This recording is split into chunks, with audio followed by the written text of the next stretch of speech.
You either love his business, or you find them cheesy or uninnovative, which is what has plagued Elon Musk for a long time now, and SpaceX is no different.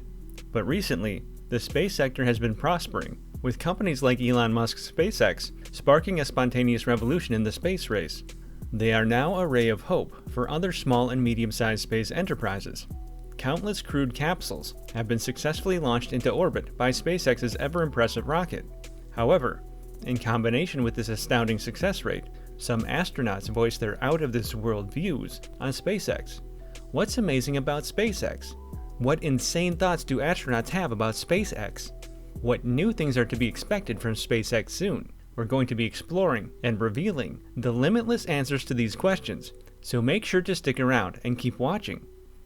The questions, answers, tweets, and publications surrounding Elon Musk have been nothing but insanely amazing for the past 3 years, but we have never really had a chance to inquire into what the people at the forefront of the whole action have to say about Elon Musk and SpaceX. The astronauts manning the Falcon 9 Dragon capsule risked their lives many times for SpaceX's great achievement. However, we bet you'll be thrilled to know what they have to say about SpaceX and Elon Musk.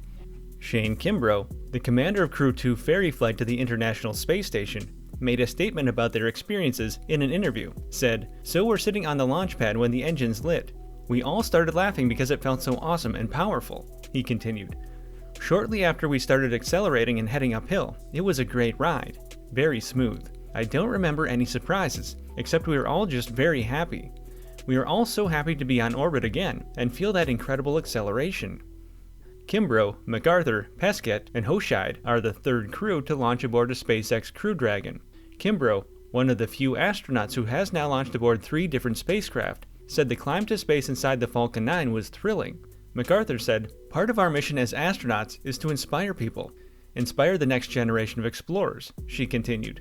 "But we are engineers, so maybe we're not always great with words."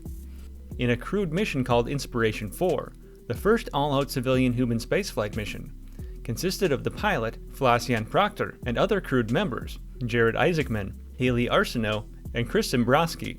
Proctor spoke to Space.com after returning to Earth. She said, "The launch was incredible.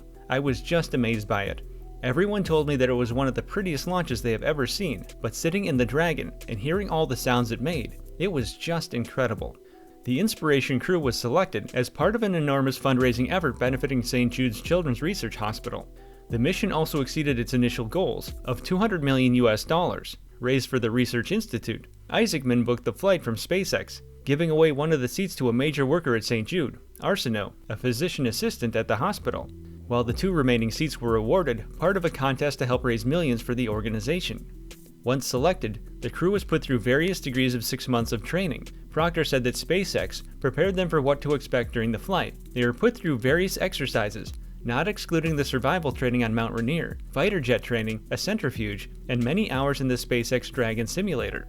Proctor stated that her spaceflight was in comparison with her training. She said, "SpaceX did a good job preparing us, although nothing compares to actual flight." She continued, "There's nothing like blasting through the atmosphere, and when you're coming back to Earth, well, that's a whole different level of excitement."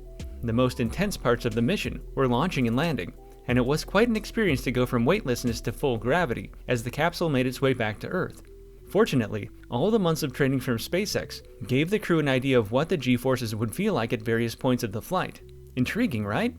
What's more fascinating is that Proctor also took her time to explain the interior of the SpaceX Dragon capsule. She said it could be compared to the size of a minivan, which makes for close quarters with 4 people enclosed to live inside for a few or more days in space.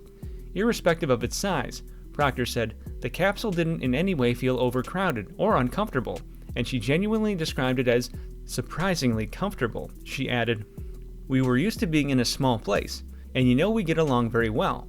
The bulk of everything was negotiating space to some extent, and learning to move around each other in zero gravity."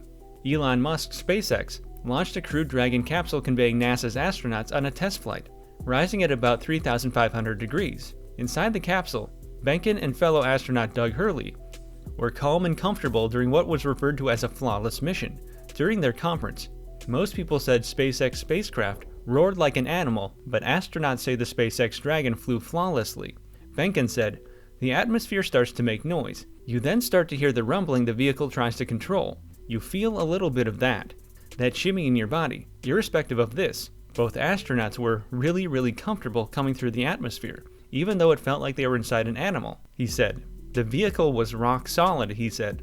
Benken and Hurley flew from the Kennedy Space Center in the Dragon capsule to the space station. It signified the first launch of NASA's astronauts from the United States soil since the space shuttle was retired in 2011.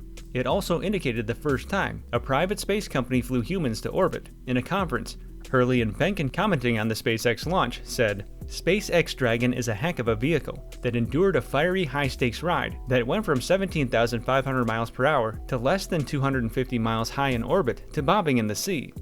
Once they were safely in the water, the recovery crews were swiftly on site to make sure the capsule was safe. A civilian boat was also sighted coming uncomfortably close to the Dragon capsule, probably out of anxiousness or observation, while the spacecraft was still loaded with propellant. Unknown to Benken, Hurley said, they didn't notice that they were already welcomed and surrounded by small Navy gawkers because their windows were burnt or covered in black burnt. Hurley said, "You could tell it was daylight but very little else, so we didn't see anything outside the windows." 4 astronauts from Crew 1, returning from the International Space Station, described their experience during re-entry into the Earth after more than 160 days in space. During the touchdown, one of the crew members, Victor Glover, said, "There was a point where I was saying to myself, breathe, inhale, because I felt heavy. I felt like those cartoons when they experience gravity, and your face is just sagging down." This mission was the first regular mission to be taken and then returned from the International Space Station through a spacecraft designed by SpaceX and Elon Musk. Glover also said, "I expected it to be dynamic and so challenging. The actual event, I think, was a little less than what I was expecting, and so it was enjoyable all around." He continued, "The weight of acceleration was concentrated in the chest, making it difficult to breathe, but launch and entry and such unique experiences. Well, we're sure these were priceless experiences, right?" In the past, until now, NASA was forced to pay for rides to the International Space Station aboard the Russian Soyuz vessel, which lands on dry land. United States astronaut Shannon Walker said, "Landing in water was interesting because none of us knew what to expect. But I would say from my standpoint, it felt a little bit softer than landing on land." He continued, "You spend less time under a parachute on the Dragon capsule than you do under the Soyuz." Additionally, U.S. astronaut Mike Hopkins believes that space tourists will be able to endure the severe re-entry waves through the SpaceX Dragon spacecraft. It's not going to be unique to them, he stated after the civilians went through centrifuge training. Soichi Noguchi, a Japanese astronaut, also said, "The landing was rather easy. The impact was light, and shortly after splashdown, we felt the wave and returned to the sea world, which was a fantastic feeling." Isn't it amazing? What do you think about SpaceX? Do you believe SpaceX has a beneficial influence on the space industry and the globe as a whole? What effects do you believe SpaceX's continuous revolution will have? Remember to share your thoughts in the comments box below.